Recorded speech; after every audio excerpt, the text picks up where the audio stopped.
Bienvenidos. En este video les presentaré una cerveza que es el icono de la cerveza moderna y gracias a la cual, si escuchamos la palabra cerveza, lo primero que se nos viene a la mente o asociamos es un líquido dorado, cristalino, refrescante y con espuma blanca, justo como el emoji este. Quiero pensar que ya saben de qué se trata, pero si quieren saber un poco de su historia y ver la receta que elaboré y también los resultados finales, no se despeguen.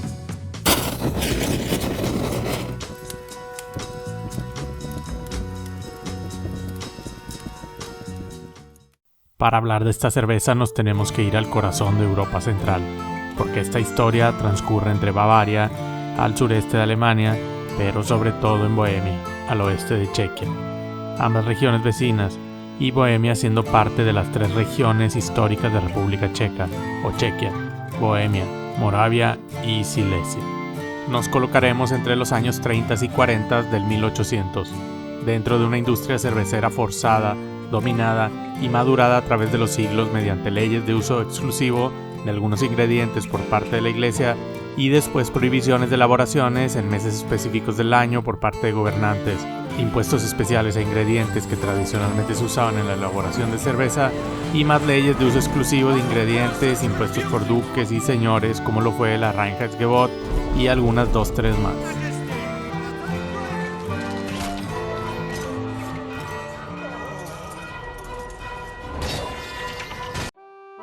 Corría el año de 1838 y como lo comentaba, la cerveza había comenzado a industrializarse con procesos cada vez más dominados y con cerveceros experimentados que sabían qué estaban haciendo y que tenían resultados bastante consistentes entre lote y lote. Habían llegado al punto de equilibrio en la calidad de sus procesos. O bueno, eso pasaba en Inglaterra y en Alemania, pero no así en la región de Bohemia, en Chequia. Taberneros de toda la ciudad, descontentos y bastante hartos de la calidad de la cerveza local que les ofrecían para vender en sus negocios, decidieron verter 36 barriles directamente a las alcantarillas del centro de la ciudad de Pilsen. Algunos dicen que esto fue ordenado por los concejales de la ciudad. Esa cerveza, probablemente elaborada con algo de trigo y mediante fermentación tibia, era agria e imbebible. Este dramático derramamiento de cerveza al drenaje público fue la chispa que encendió el inicio de una revolución, en la que los insatisfechos bebedores de cerveza presionaron a su gobierno para que tomara cartas en el asunto y les ofreciera una bebida de calidad.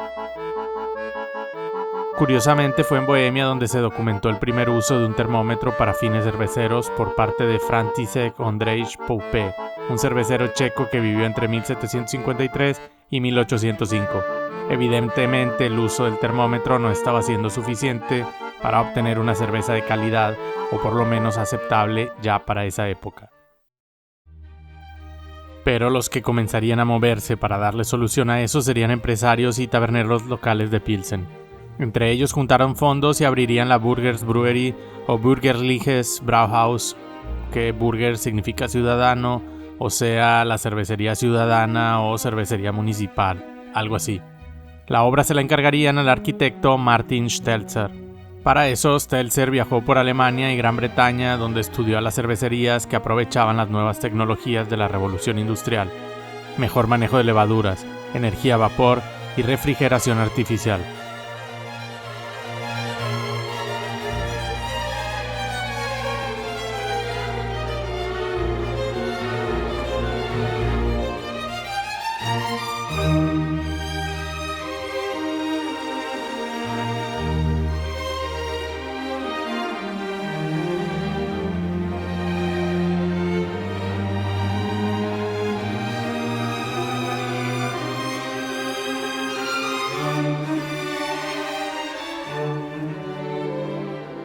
Regresó a Pilsen para construir la cervecera en un terreno en el distrito de Bubenk, donde el agua era blanda y los cimientos de arenisca ofrecían las condiciones idóneas para almacenar y madurar cerveza en profundos y fríos sótanos.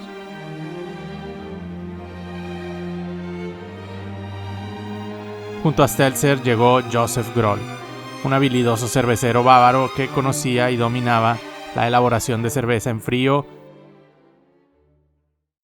En las venas de Groll corría la sangre cervecera, ya que su padre también era cervecero, pero para la mayoría de sus conocidos, Josef era un hombre despreciable, sin modales y bastante rudo. Incluso su mismo padre llegó a llamarlo el hombre más grosero de Baviera. Sin embargo, su falta de modales para nada interferían con sus grandes destrezas cerveceras, ya que a la edad de 29 años fue cuando Stelzer lo llevó a Pilsen para fungir como maestro cervecero. Groll ahora se encontraría liderando la producción en una planta cervecera de última generación, y su encomienda era regresarle a la ciudad de Pilsen su antigua gloria cervecera. En esta nueva posición, Groll tendría a la mano malta de Moravia, una malta de alta calidad tanto en aquellos tiempos como lo es ahora.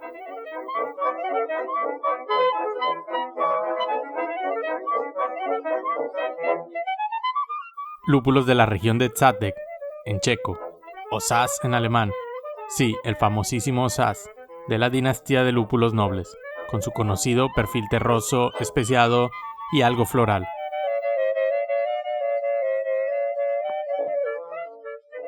Quizá el punto más crítico era que el agua de la región era altamente blanda, o sea, tenía menos de 50 partes por millón de sólidos disueltos, casi agua destilada para esa época. Pero esto, lejos de perjudicarles, fue ideal para agregarle un extra bastante abundante de lúpulo a su receta. La levadura se dice que Groll en primera instancia la llevó de contrabando desde Baviera y sería obviamente una de tipo lager.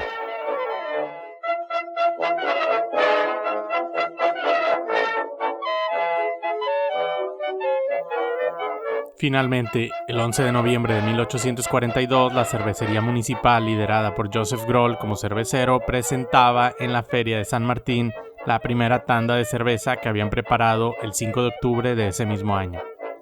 La cerveza sorprendió y deleitó a la gente de Pilsen. Era una cerveza dorada, la primera cerveza realmente pálida vista en Europa Central, ya que las cervezas lager elaboradas en Baviera eran de un color más rojizo oscuro debido a que la malta de cebada se secaba y o tostaba suavemente sobre fuego de madera. Una leyenda urbana muy local de Pilsen dice que un error en la entrega del tipo de malta dio origen a esta cerveza dorada. Pero la realidad parece ser que Stelzer trajo consigo una máquina con una técnica innovadora, un secador de malta indirectamente alimentado por coque, en lugar de madera. Una tecnología que producía maltas más claras. La base de la Pale Ale inglesa la utilizaba. Esa técnica también la usarían Gabriel Sedlmayr de Spaten en Múnich y Anton Dreher en Viena, supuestamente después de haberla visto en un viaje a Inglaterra. Sedlmayr la utilizaría originalmente para reformular la Munich Dunkel y Dreher la Viena Lager. Poco más tarde, en 1841, Spaten presentaría una versión de una lager cristalina color ámbar, la Märzen. Sin embargo, el nacimiento de la Pilsen o lager dorada de Pilsen los tomaría a ellos y a otros cerveceros de la región con la guardia abajo. Pasarían 50 años hasta que los hijos de Sedlmayr, también en la cervecería Spaten, produjeran una cerveza realmente clara, la Helles de Múnich. Pero esa también es otra historia.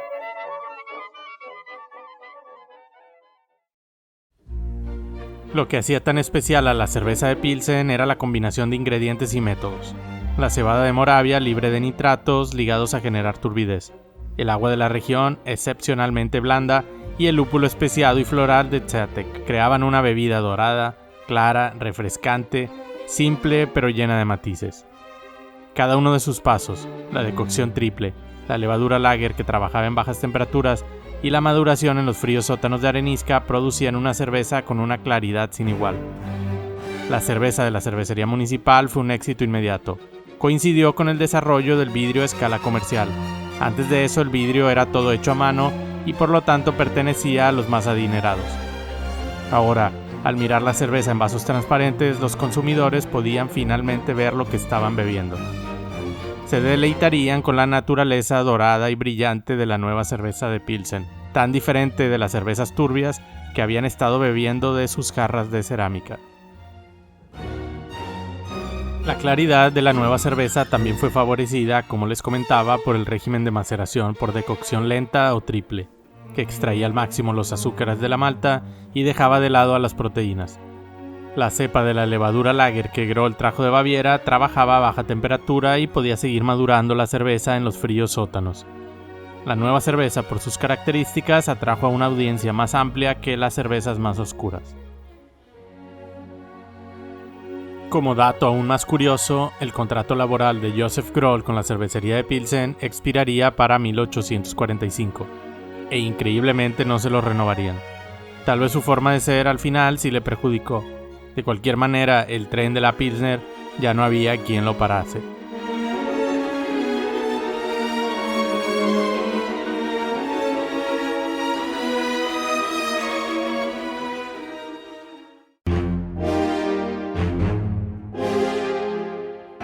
La cerveza de Pilsen rápidamente ganaría fama extendiéndose por el Imperio Austrohúngaro, del cual los territorios checos formaban parte.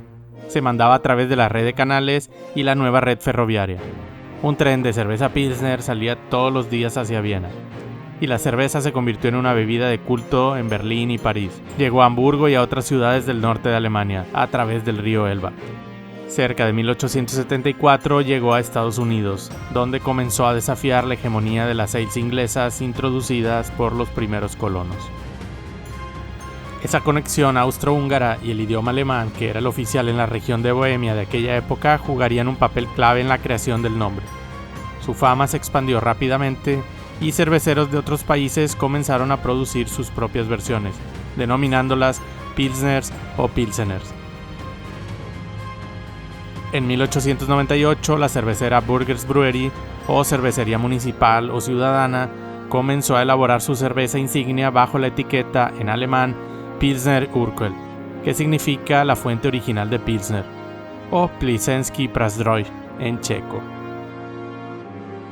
Aún con la creciente popularización del término, los cerveceros de Pilsen protestaron contra el uso del nombre fuera de su ciudad, incluso demandando a la cervecería alemana Bitburger por la infracción de derechos de autor poco antes de la Primera Guerra Mundial. Aunque no ganaron el caso, se acordó que las cervezas fuera de Pilsen deberían incluir el nombre de su ciudad de origen o de lo contrario acortar a la palabra Pils, un convenio que sigue vigente en Alemania. Por cierto, hablando de Pils alemana, es más amarga hacia el norte. Dejando de lado la cantidad de lúpulo utilizado, el agua también se vuelve más dura, más sulfatada, pero esa es otra historia. A pesar de los cambios históricos regionales y tras los desastres de la Segunda Guerra Mundial, los métodos tradicionales de la elaboración se mantuvieron. Desde el siglo XIX, la cervecería sigue utilizando un complejo proceso de triple decocción en recipientes de cobre. Este proceso contribuye a la claridad y el sabor profundo de la cerveza. El mosto hervido durante más de 2 horas tiene un tono un poco más oscuro debido a la ligera caramelización de los azúcares, lo que la diferencia a la Pilsner Urquell de otras versiones modernas. Continuando sus tradicionales técnicas hasta la década de 1990, el mosto lupulado se enfriaba y luego se bombeaba a pequeños fermentadores abiertos de roble bávaro. Tras la fermentación primaria, la cerveza no terminada se bombeaba hacia los sótanos de piedra arenisca y se maduraba allí durante 70 días en grandes depósitos de madera revestidos con brea.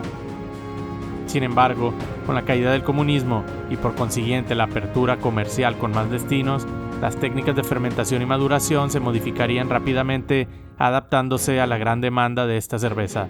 Ahora se realizan en grandes fermentadores cilindro-cónicos de acero inoxidable y acortaron a 35 días para aumentar la producción. Algunos bebedores, sobre todo fuera de la República Checa, lamentaron por la pérdida de la complejidad y el sabor original.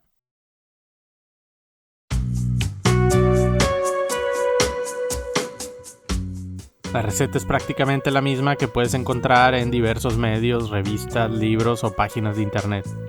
Malta base Pilsen. En este caso usé la Bohemian Pilsner de Weyermann. Si no haces decocción, se recomienda añadir alguna de especialidad como la melanoidina junto con alguna Viena o Múnich. En el caso de esta receta únicamente usaremos la malta base. Técnicamente estamos haciendo una smash.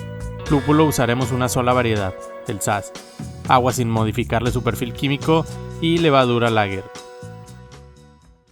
El día anterior a la cocción preparé un starter con cerca de 200 gramos de malta seca en polvo. Se necesitaban 1.5 litros en total según el calculador.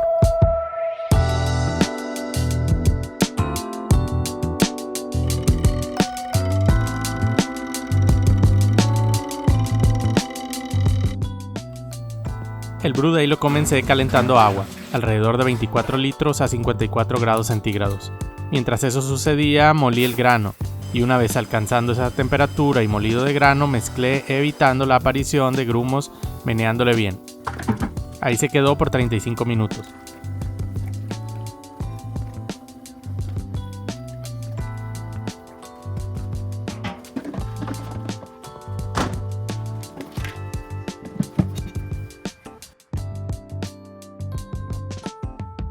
Como paréntesis, haciendo la infusión a esta temperatura me salté la primera decocción, que comenzaba con la infusión a 35 grados centígrados y hacer la primera decocción para estabilizarla precisamente en 53 grados centígrados.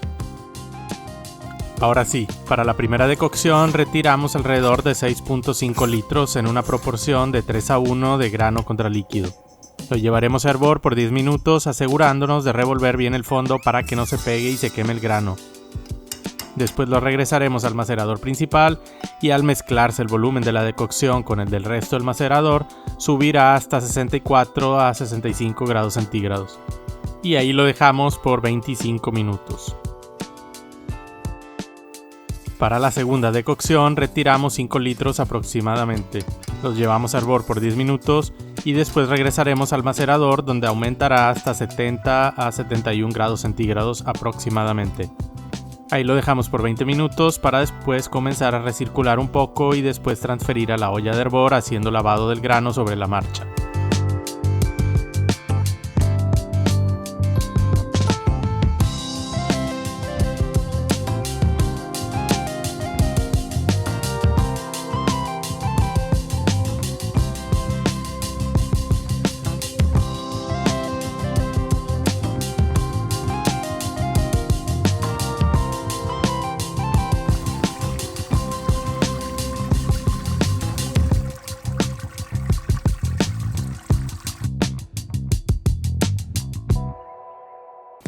Herviremos el mosto por 90 minutos en total, y cuando resten 60 minutos en el reloj añadimos la primera carga de lúpulo, 75 gramos de saz. Aquí como comentario, el saz que estoy usando apenas llega a 2.7% de ácidos alfa. Las cosechas de 2023 y 2024 de lúpulos nobles, pero sobre todo las del saz, estuvieron muy por debajo de la media en su contenido de ácidos. Puedes sustituir estos lúpulos de amargor por otros alemanes más potentes y obviamente con menores cantidades como el Magnum o el Perl. Para las adiciones más tardías sí te recomiendo forzosamente que uses el saz. Restando 40 minutos añadiremos 28 gramos de ese mismo saz y faltando 20 otros 28 gramos. Sí, también de saz. Faltando 10 puedes añadir algún agente clarificante de etapa de calor. Yo en este caso lo omití. Faltando 5 minutos agregaremos la última carga de saz, 25 gramos. Al final del hervor enfriamos, en mi caso con el chiller de inmersión, previamente sumergido en mosto hirviente.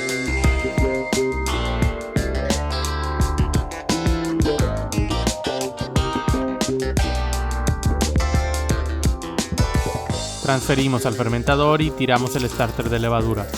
En esta ocasión estoy usando la Fermentis W3470, que en mi caso siempre he tenido buenos resultados. Cuéntame a ti cómo te ha ido con estas cepas si las has usado.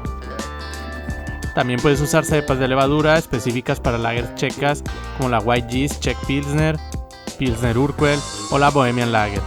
Otras opciones son la White Labs 800, la Mangrove Jacks M84, la Diamond del Alemán o del mismo Fermentis la S23.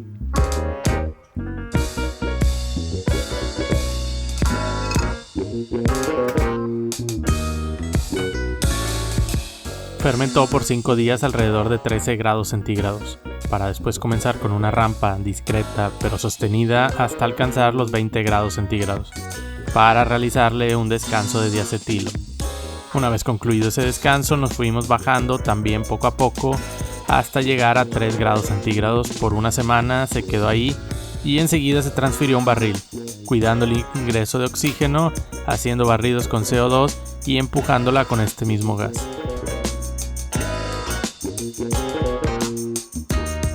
Se acondicionó con CO2 calculando 2.5 volúmenes.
por fin, y digo por fin porque sí me tocó un poco de tiempo, no la elaboración de la cerveza, pero sí el hacer un espacio para grabar y editar este video. Por poco y me termino la cerveza antes de presentárselas a ustedes. Una disculpa si no había subido material, pero la vida de padre y mi trabajo principal me dejan pocas ventanas de tiempo para la creación de contenido. Y bien, por acá está, vamos a ver sus características. La apariencia, no sé si lo noten con la cámara, pero es un color dorado bastante profundo, bonito, brillante y con bastante buena cristalinidad. Ayudó muchísimo a estar más de 90 días en frío y se observa que la carbonatación es ligeramente elevada. Encima una corona de espuma blanca con burbujas homogéneas, bastante bien compactada y es bastante duradera.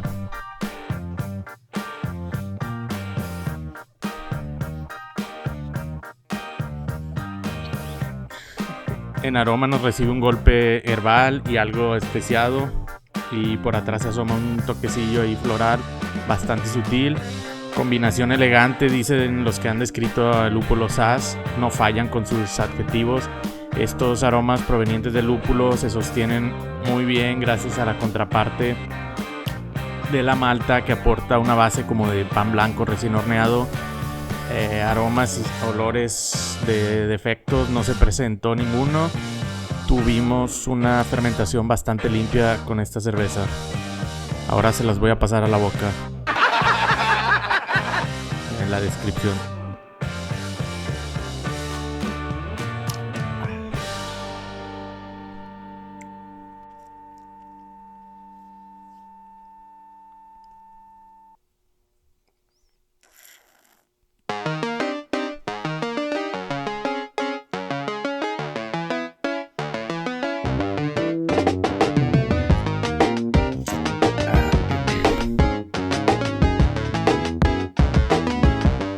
De cuerpo ligero a medio, amargor medio, algo alto pero bastante amigable y con un final seco, aunque se puede percibir un ligero, muy ligero dulzor residual.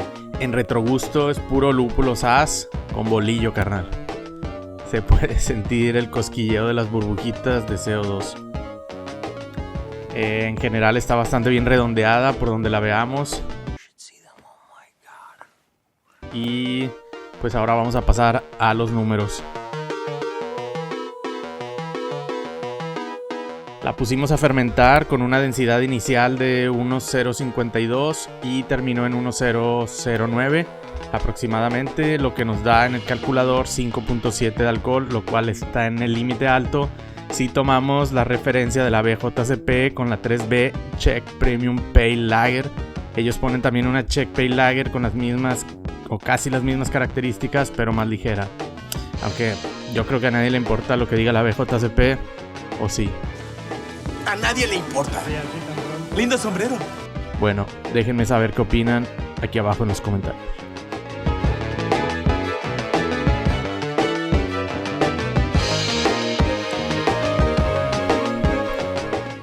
En color, según el calculador, decía 3.6 SRM, aunque yo la veo como de 5.275.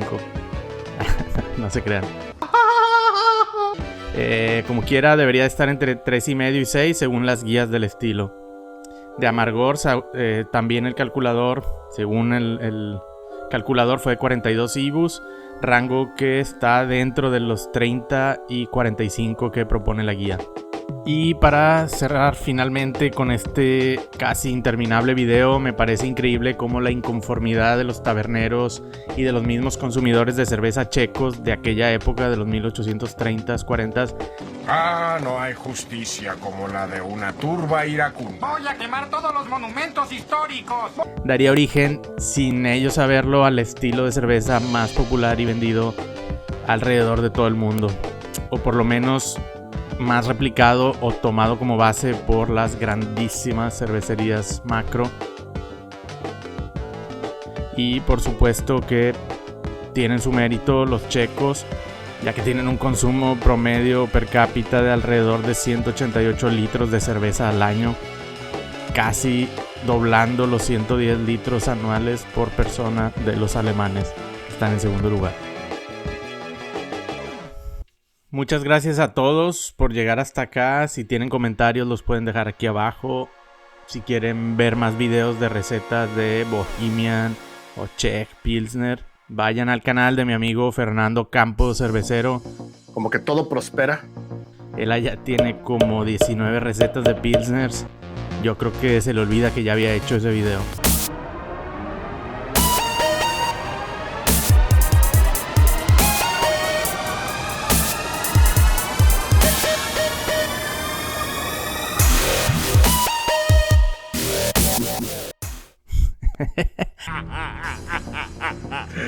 No te creas, Fer.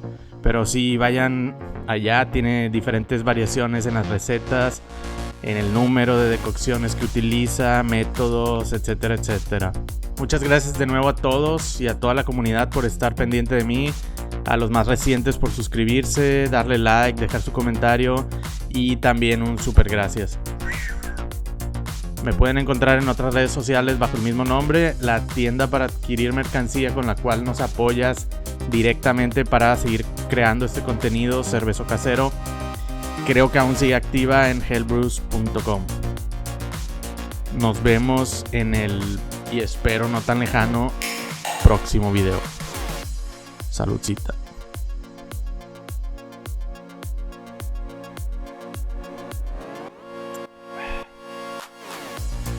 Mira ese encaje, Harry.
Creían que me iba a ir sin dejarles algo después de los créditos.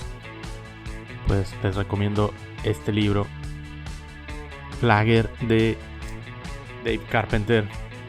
Bastante ilustrativo y muy ameno de leer. Ahí está Joseph Grohl. Sí, tiene cara de ojete el cabrón. Pero como quiera, gracias Joseph. Y otro libro que está un poco más romanticón, digamos, es este. También muy recomendado. Se llama A Brief History of Lager, o una breve historia de la Lager, de Mark Dredge.